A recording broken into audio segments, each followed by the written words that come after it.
आज हम पहुंचे हैं हाथरस लोकसभा सीट।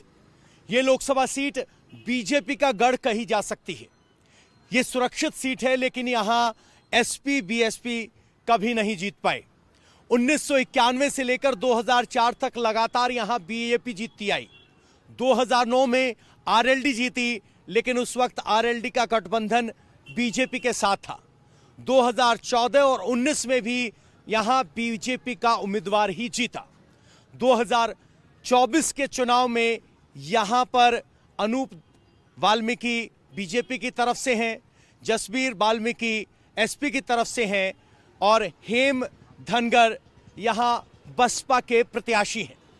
यहां पर जाट और जाटव दोनों का कॉम्बिनेशन है और ये दोनों जातियां बीजेपी के साथ इस इलाके में मजबूती के साथ खड़ी आई हैं। एक बार फिर यहां आरएलडी बीजेपी के साथ आई है, यानी जो कोई संभावना बन सकती थी वो संभावना अब की बार कम हो गई है। हम हाथरस के इलाके में जाएंगे और लोगों से पूछेंगे कि आखिर जाट और जाटव 24 के रण में किसके साथ। चलते हैं हमारे।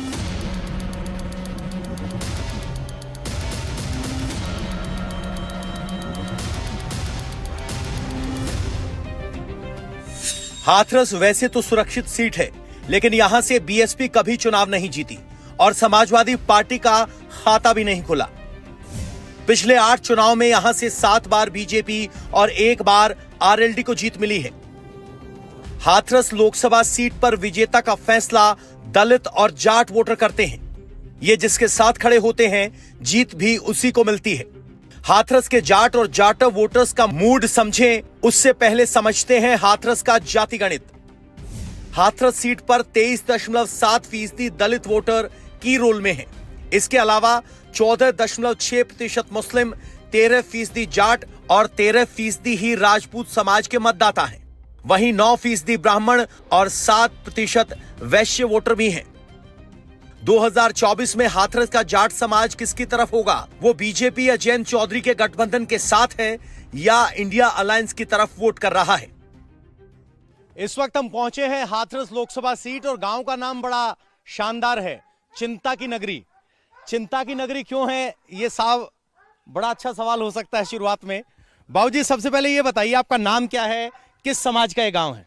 मेरा नाम है राकेश कुमार। ये जाटों का भी गांव है। वैसे लोग सब बिरादरी हैं इसमें, जाट समाज ज्यादा है। तो जाट अब की बार 24 में किसके साथ?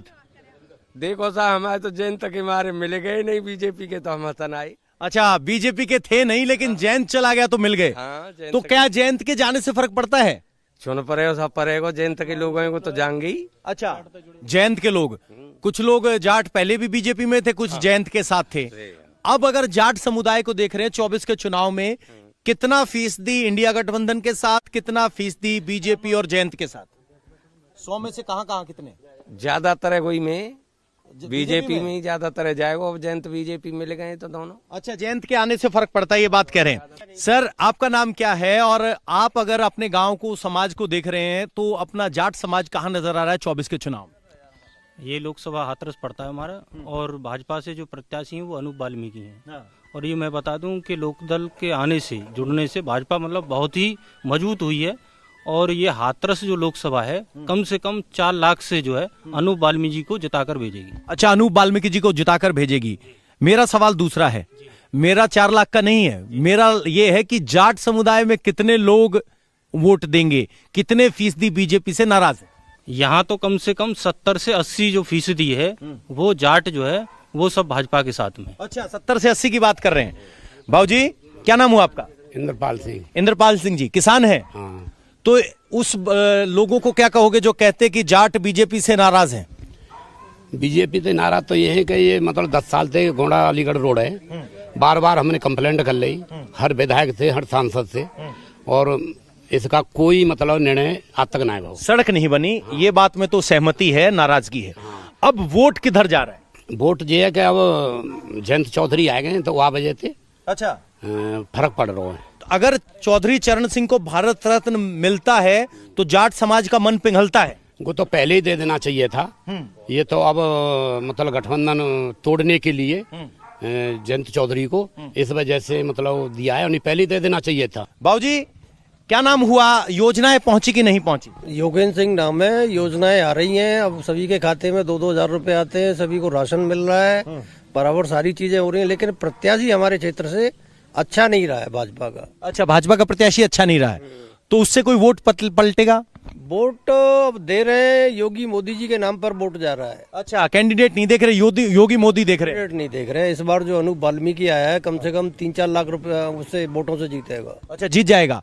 अब सवाल ये बताइए, पिछले 5 साल में विकास हुआ नहीं हुआ, ये तो हो गई स्थानीय स्तर की बात, आपने कल भी सड़क नहीं बनी या योजनाएं आई। देश को देखते हैं तो विकास हुआ नहीं हुआ? हाँ, विकास तो चल रहा है। अब देखो, सबसे पहली चीज तो यह है कि क्राइम नहीं है। रात के 11 बजे आदमी चला जाता है, कोई दिक्कत नहीं है, 2 लाख रुपए जेब में रखो और चले जाओ कहीं भी, किसी भी चोरी वोरी का कोई डर नहीं है। कोई डर नहीं है। क्या नाम है आपका? मेरा नाम प्रमोद कुमार है। प्रमोद कुमार जी, क्या कहना चाह रहे हैं भाई साहब की बात काट? मैं भाई साहब की बात काट के कुछ नहीं कह रहा हूँ, वो कह रहा है, वही उसी को मैं कह रहा हूँ। लेकिन जयंत के लिए यहाँ वोट नहीं है, ये तो सब कहने वाली बातें हैं बेकार की। और बीजेपी का तो यहाँ बिल्कुल ही सुपड़ा साफ है। सुपड़ा साहब है यहाँ तो 5 लोग तो बीजेपी के पक्ष में थे, जो बेकार है बिल्कुल। आई सुनिए में 5 साल में एक भर्ती नहीं निकाल के दी उन्होंने। चलो ठीक है ना। अब आपकी बात, आपका आकलन देख रहे हैं यहाँ ज्यादा। सुनिए ज्यादा देखो सही, मेरा सवाल सुन लो गुरुजी। मैं कह रहा हूँ आपकी बात सही है। अब ये बताओ, जाट समाज में 100 में से कितने पक्ष में, कितने खिलाफ? भाई पक्ष में मुझे 70% लग रहे हैं। अच्छा, फिर भी हारेगी? किसके पक्ष में है? खिलाफ लग रहा है, मतलब आप पक्ष कहना चाह रहे हैं खिलाफ? नहीं, अपने पक्ष की कह रहा हूँ मैं। अच्छा, हाँ, तो कौन मजबूत है? जाट किसके साथ आपके हिसाब से? हमारे हिसाब से तो जाके गठबंधन के साथ है। गठबंधन? हाँ। गठबंधन मतलब एसपी और हाँ, इंडिया, यही राहुल। इंडिया। हाँ, राहुल। तो जाट नाराज है बीजेपी? हाँ, बिल्कुल नाराज है। 2024 के चुनाव में सभी पार्टियों की तरफ से नए चुनावी चेहरे मैदान में हैं। बीजेपी ने मौजूदा सांसद राजवीर दिलेर का टिकट काटकर अनूप वाल्मीकि को मौका दिया है। वहीं एसपी ने जसवीर वाल्मीकि को चुनाव में उतारा है, जबकि बीएसपी ने हेमबाबू धनगर पर दांव खेला है। हाथरस की लड़ाई को दिलचस्प बना रहे हैं ओवैसी और पल्लवी पटेल के प्रत्याशी जयवीर सिंह धनगर। जयंत चौधरी के साथ गठबंधन का फायदा बीजेपी को मिलता दिख रहा है, तो मोदी और योगी अभी भी जाट वोटर्स की पहली पसंद है। यही कहना चाहूँगा कि सरकार बीजेपी की हो या कांग्रेस की हो, लेकिन अब हमने तो देखा है पिछले 10 साल से बीजेपी की सरकार है और हम युवा हैं ये सभी, और एक रोजगार के लिए हम तड़प रहे हैं इधर से उधर। और जो हमारे यहाँ के जो भी प्रतिनिधि रहे हैं, जो भी मुझे तो नाम भी नहीं पता कौन है, लेकिन मैंने कभी उनको यहाँ देखा नहीं है। प्रतिनिधि आए नहीं। रोजगार बड़ा मुद्दा है। रोजगार की बात अखिलेश और राहुल करते हैं, तो क्या उनके पक्ष में वोट जाएगा? जी, अगर वो सीधे सीधे अगर होते यहाँ से तो बिल्कुल जाता, मेरी तरफ से तो उन्हीं के लिए जाता, लेकिन उनकी तरफ से कोई है नहीं, सीधा सीधा उन्होंने कुछ गठबंधन कर रखा है, तो इसलिए मेरा मानना। अच्छा, आप समाजवादी को नहीं दोगे? आप हाँ, नोटा मेरी तरफ से, तो नोटा की तरफ। अच्छा, नोटा है। अब ये बताइए, आप नाराज हैं, फिर अखिलेश और कांग्रेस को आप वोट विकल्प क्यों नहीं मानते? अब वो दोनों एक साथ हैं, इसलिए नहीं मानता हूँ। अच्छा, दोनों एक साथ। वो कह रहे हैं कि वो विकल्प इसलिए नहीं, वो गठबंधन है, उनका गठबंधन नहीं। आप क्या सोच रहे हैं? मैं कुछ नहीं सोच रहा। गुड़िया ऊपर खड़ी सोच रही है। वोट है आपके पास? आप स्कूल कॉलेज जाते हैं, क्या करते हैं? जी, मेरी बीए की 3rd ईयर है, फाइनल 6th सेमेस्टर है ये। अच्छा, क्या नाम हुआ आपका? प्रीति चौधरी। प्रीति चौधरी। आप महिलाओं में, युवाओं में बात होती है तो राजनीति को लेकर क्या बात होती है, क्या तस्वीर नजर आती है? सरकार पास के फेल? सरकार इस बार बीजेपी की ही आनी है। बीजेपी की आनी है? किस बात पे? क्योंकि बोले चाहे कोई कुछ भी, लेकिन वोट वो वहीं डाल के आएगा। क्यों? बोलो बताओ क्यों, कैसे? क्योंकि इंसान बाहर से कुछ और अंदर से कुछ और होता है। बाहर से दिखाने को इसलिए होता है कि हम बीजेपी की तरफ नहीं है, हम तो इसकी तरफ है, उसकी तरफ है, वोट वहीं जाएगा बीजेपी की। ऐसा क्या राज की बात है? बीजेपी की तरफ क्यों जा रहा है? क्योंकि इसलिए जा रहा है कि कहीं ना कहीं बीजेपी में फायदा है, अच्छाइयाँ है। फायदा है, अच्छाइयाँ है। तो गुड़िया ने राज खोल दिया है। सभी बाबा जो नीचे बैठे हैं ना, ज्ञान दे रहे थे कि ये है, वो है, भाई है, यहाँ पर सबकी बात सुन रही थी गुड़िया। गुड़िया कह रही है कि ऊपर से कोई कुछ कहे वोट बीजेपी को जाएगा, तो ये चिंता की बात विपक्षियों के लिए भी है। ऐसी क्या बात है कि जो बीजेपी का विरोध करने वाले बात करते हैं, बयान देते हैं, उनके बच्चे कहते हैं कुछ भी कह ले वोट बीजेपी को जाएगा, ये बड़ी बात है। सर आपका नाम क्या हुआ? लोकेश कुमार। लोकेश जी, यहाँ बीजेपी को लेकर एक आम सहमति सी महसूस हुई मुझे, क्या सचमुच यही तस्वीर है या हमने गलत कठेल कर ली? बिल्कुल सही तस्वीर है। जब वहाँ वोट देने जाते हैं ना, चाहे कहीं कोई बीएसपी पे दे रहा हो चाहे सपा पे दे रहा हो, लेकिन वहाँ फूल दिखता है तो बटन जो मतलब मोहर हमारी बटन कोई पे फूल पे ही जाती है। ऐसा कैसे हो जाता है, किस बात पे? मोदी योगी की वजह से। मोदी योगी? हाँ, कैंडिडेट नहीं। हमारी जो उनकी जो नीति, बाहरी नीति है, जो विदेश नीति है, इतनी अच्छी है कि देश कहीं से और कहीं पे पहुँच गया। विपक्ष तो कह रहा है किसान बेहाल है, आप कह रहे हो कि विदेश नीति पे तय कर रहे हैं। तो वैसे ही बकते रहते हैं, ऐसे ही बकेंगे, कुछ नहीं है। अच्छा, खाली घंटी है। खाली घंटी है? हाँ, ऐसे बजा रहे हैं? ऐसे ही बजा रहे हैं, ऐसे ही बजाते रहेंगे, कुछ नहीं होगा। कुछ नहीं होगा। 4 जून के बाद देख लेना। अच्छा, हाँ, सब रिजल्ट तुम्हारे और हमारे सबके सामने होगा। तो बाबूजी कह रहे हैं कि विपक्ष ऐसे ही घंटी बजा रहा है, कुछ नहीं है, खाली घंटी है। बात कह रहे हैं कि योगी और मोदी के चेहरे पर है। अब जरा गांव का नाम सुनिए, चिंता की नगरी गांव का नाम है। गांव तक पहुंचने वाली सड़क खराब है, 100% लोग सड़क को लेकर नाराज हैं, कह रहे हैं विकास काम गांव में नहीं हुआ, वोट फिर भी बीजेपी को। अब आप समझ लीजिए ईवीएम हैक कैसे है। हाथरस लोकसभा सीट में 5 विधानसभा सीटें हैं, जिनमें से 4 पर बीजेपी और 1 पर आरएलडी का कब्जा है। हाथरस के ग्रामीण इलाकों में केंद्र सरकार की बेनिफिशियरी स्कीम और योगी सरकार की कानून व्यवस्था गेम चेंजर साबित हो रही है। इस वक्त हम हाथरस के मनसिया गांव में पहुंचे हैं। हाथरस एससी रिजर्व सीट है और इस गांव का कॉम्बिनेशन भी कुछ ऐसा है, जाट और जाटव दोनों समाज इस गांव में रहते हैं। पूछ लेते हैं कि जाट किसके साथ और जाटव किसके साथ। हमारे साथ गांव के बड़े बुजुर्ग से लेकर नौजवान तक सब हैं। सर आपका नाम क्या हुआ? जी कन्हैया लाल। कन्हैया लाल जी, आप प्रधान भी हैं? जी प्रधान। कितने वोट हैं यहाँ? 3333। 3333, बड़ा गांव हुआ। बड़ा गाँव। तो क्या तस्वीर नजर आ रही है 2024 की? 2024 में मोदी जी आएंगे। मोदी जी किस बात पे? उन्होंने अच्छा काम किया है, गरीबों के लिए राशन और मकान, शिक्षा, बहन बेटी आराम से जाती आती है, कोई परेशानी नहीं है, नहीं कोई गुंडा मवाली है। बाबा आपने तो बहुत सारे चुनाव देखे, क्या नाम हुआ? क्या नाम हुआ? विक्रम सिंह नाम है। तो विक्रम सिंह। तो विक्रम जी, अपने समाज में अगर जाट समाज की बात की जाए तो कितनी फीसदी वोट किस पार्टी की तरफ दिख रहा है? जाट तो बीजेपी में ज्यादा है। जाट बीजेपी में जा रहा है। और जो कहते थे कि जाट तो बीजेपी से नाराज है? नहीं, काम के लिए। काम के लिए?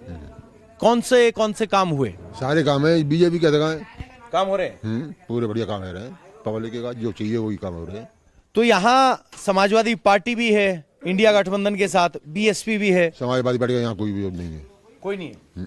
आपका नाम क्या हुआ, क्या करते हैं, कहाँ तक पढ़े? श्याम चौधरी। श्याम चौधरी, कहाँ तक पढ़े? बीटेक। बीटेक की है। तो नौकरी लगी? नहीं लगी, बेरोजगार है। की नहीं है, लगी तो उसी। अच्छा, लगी है कि नहीं? हाँ। क्या कर रहे हैं? बिजनेस कर रहे हैं। अच्छा, बिजनेस कर रहे हैं। एक नौजवान जाट समाज से क्या सोच रहा है 24 के चुनाव को लेकर? एक तरफ मोदी हैं जो कह रहे हैं विकास किया, एक तरफ विपक्षी हैं जो कह रहे हैं कि नौजवान बेरोजगार है, महंगाई बढ़ गई। जैन चौधरी के साथ है, हम तो जैन चौधरी जहाँ जाएंगे वहीं जाएंगे। अच्छा, जैन चौधरी के साथ? जी। जैन चौधरी के साथ कितने फीसदी वोट थे जो इस पलट जाएंगे? बहुत से तो इस बात से भी नाराज हैं कि जैन चौधरी क्यों आ गया इधर। हमारा जो एरिया है वो 80 से 90%। 80 से 90%। तो जैन चौधरी एक बड़ा फैक्टर यहाँ पे नजर आ रहा है। ओवैसी का नया गठबंधन सबसे ज्यादा नुकसान एसपी को पहुंचा रहा है। अखिलेश यादव पीडीए यानी पिछड़ा, दलित और अल्पसंख्यक वोटरों के नाम पर चुनाव लड़ रहे हैं, तो ओवैसी के पीडीए का मतलब पिछड़ा, दलित और मुस्लिम है। यानी दोनों पार्टियों का टारगेट एक ही है।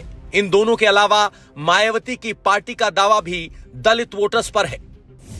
हाथरस में पीडीएम और पीडीए 40% के करीब है। इसी 40% वोट के लिए एसपी, बीएसपी और ओवैसी के गठबंधन में लड़ाई है। बीजेपी के अनूप वाल्मीकि को एससी के साथ जाट और अपर कास्ट का वोट मिलने की उम्मीद है। यानी बीजेपी के वोट बैंक का समीकरण 50% के करीब है। 2019 लोकसभा चुनाव में एसपी, बीएसपी गठबंधन के बावजूद बीजेपी को हाथरस में कामयाबी मिली थी। बीजेपी के राजवीर दिलेर ने एसपी अलायंस के रामजी लाल सुमन को 2,60,000 से अधिक अंतर से हराया था। 2024 में मायावती अकेले चुनाव लड़ रही हैं। ऐसे में हाथरस के दलित समाज, खासतौर पर जाटव वोटर पर सबकी नजर है। 2024 में जाटव बीएसपी के साथ ही रहेंगे या नया विकल्प तलाशेंगे। इस वक्त हम हाथरस के ओटपुरा इलाके में हैं। पीछे आप संविधान देख रहे हैं, भीमराव अंबेडकर जी की तस्वीर है। जाटव मोहल्ला है और समाज के लोग हमारे साथ हैं। 24 के चुनाव में क्या सोच रहे हैं वो बात कर लेते हैं। सर, आपका नाम क्या है? राजीव सिंह बघेल। राघवी सिंह बघेल। बघेल साहब, क्या तस्वीर नजर आ रही है समाज की? कहां वोट जाता दिखाई दे रहा है? समाज को बसपा को जाएगा। बसपा को जाएगा? हाँ जी। बसपा यहां से कभी जीत नहीं पाई, इस बात का अफसोस आपको? हाँ, पहले नहीं जीत पाई पर अब टक्कर है। अब टक्कर है? हाँ। कितना फीसदी जाटव समाज बसपा के साथ होगा? जाटव समाज तो 100% है। 100% है? हाँ हाँ, बघेल समाज भी 100% है। अच्छा। हाँ। सर, आपका नाम क्या है? राजेश सिंह एडवोकेट। एडवोकेट साहब, किस समाज से आप आते हैं? जाटव समाज से। जाटव समाज से आते हैं। तो मैं आपसे समझना चाहता हूँ, एडवोकेट हो तो माना जाता है कि जाटव समाज में पढ़ा लिखा इंसान एक विचारक होता है, वो चर्चा करता है। मैं आपसे समझना चाहता हूँ, हाथरस एससी रिजर्व सीट है, बावजूद इसके एसपी बीएसपी कभी नहीं जीती। यहाँ पे बीजेपी हमेशा जीतती आई। अब की बार क्या नजर आ रहा है और इसके पीछे का राज क्या है? राज क्या राज कुछ नहीं है, यहाँ तो शुरू से बीजेपी जीती है, बीजेपी जीती आई है और जीतेगी हमेशा। बीजेपी हमेशा जीतेगी।